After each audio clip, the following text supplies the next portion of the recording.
is highly significant. It's been an incredible week for Rwanda, hosting those two state visits, and the president of Mozambique only a day or two before. And I think it's a very powerful economic statement.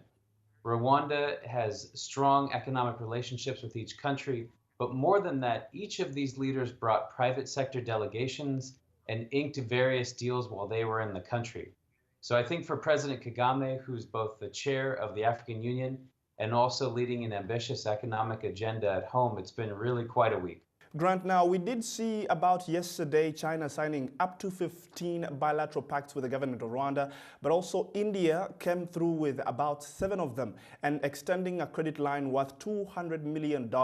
Now tell me, from your perspective, how significant is this for both countries, for China and for India, doing this with Rwanda, and what's in it for them?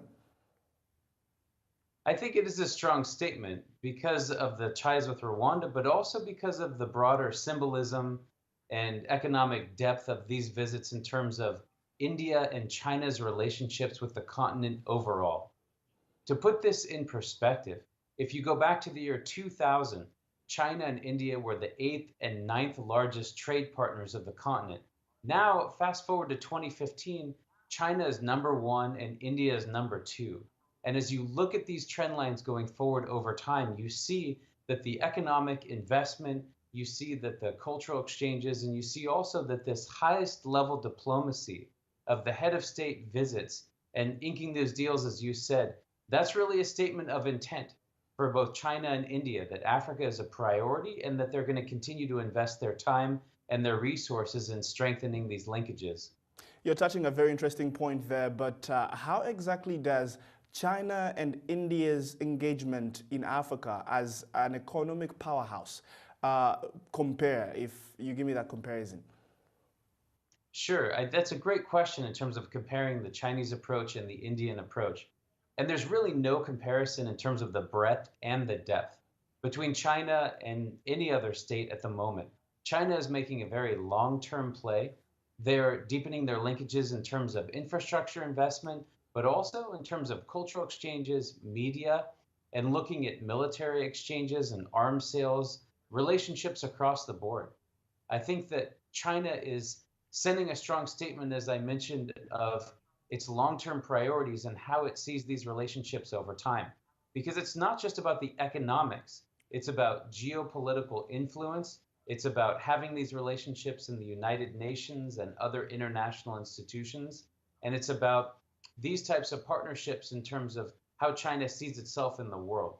Grant, allow me to ask you the last question, and this has to do with the BRI, the Belt and Road Initiative. Now, we definitely know that some of the pacts that were signed in Kigali have everything to do with the Belt and Road Initiative. Now, with such aggressive economic engagement from China, what could go wrong, or what's on the downside, the risks that African states could encounter with this?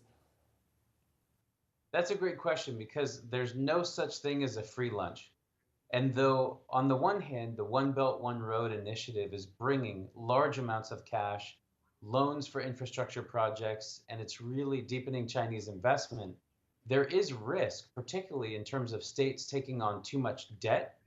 And we see that 40% of sub-Saharan African states are at risk of debt distress right now. That's not entirely due to Chinese loans, but China is now the largest bilateral lender to many of these African states.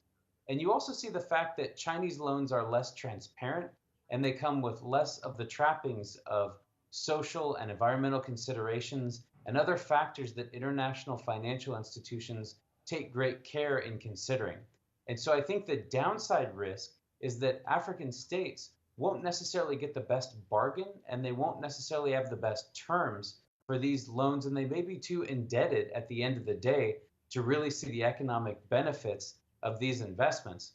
In Sri Lanka and elsewhere, we've seen the effects of this type of Chinese debt diplomacy, where in Sri Lanka in particular, a debt was essentially repaid by taking over an important port and sacrificing that to the Chinese government. So I hope that even as these infrastructure projects continue to bear fruit, that mindfulness on the part of African governments will ensure that these are transparent deals and that they're really in their best interests.